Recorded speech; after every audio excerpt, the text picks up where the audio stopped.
हिंदुस्तान की शान में ये दुनिया हैरान बा। ई पावन वतन पर हमनी के बड़ अभिमान बा।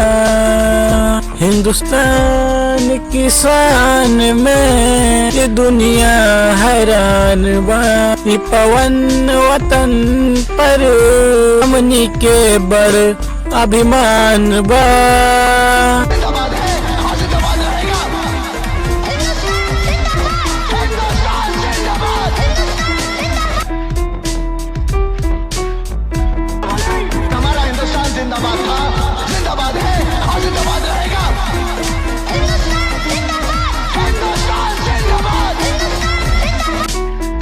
गंगा जमुना के धार बहे पवन घाटी बा। हर दुश्मन के औकात बतावे ई बीरो के घाटी बा।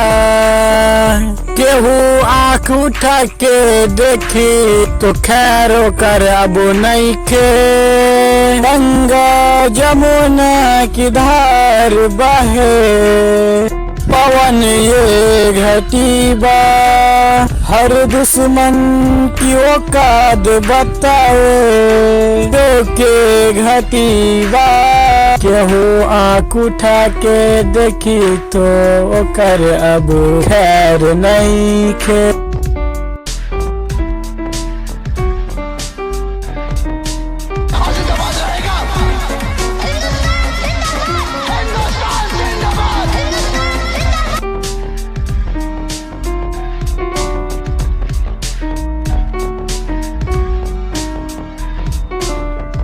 मजहब जुदा बा पर खून एक रंग बा।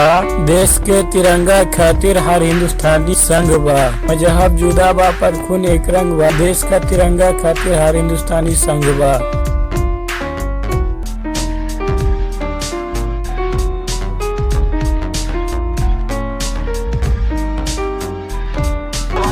हमारा हिंदुस्तान जिंदाबाद था, जिंदाबाद है और जिंदाबाद रहेगा।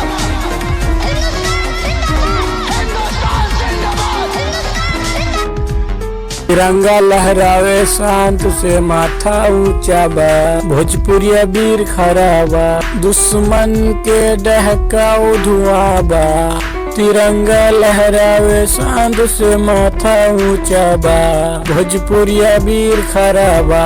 दुश्मन के डहकाऊ धुआं बा।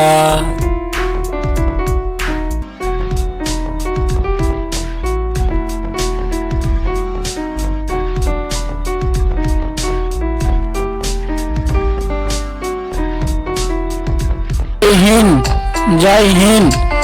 हिंदुस्तान जिंदाबाद। तिरंगा शान है, तिरंगा जान है, तिरंगा हमनी के पहचान है। जय हिंद, जय हिंद। हिंदुस्तान जिंदाबाद। तिरंगा शान है, तिरंगा जान है, तिरंगा हमनी के पहचान है।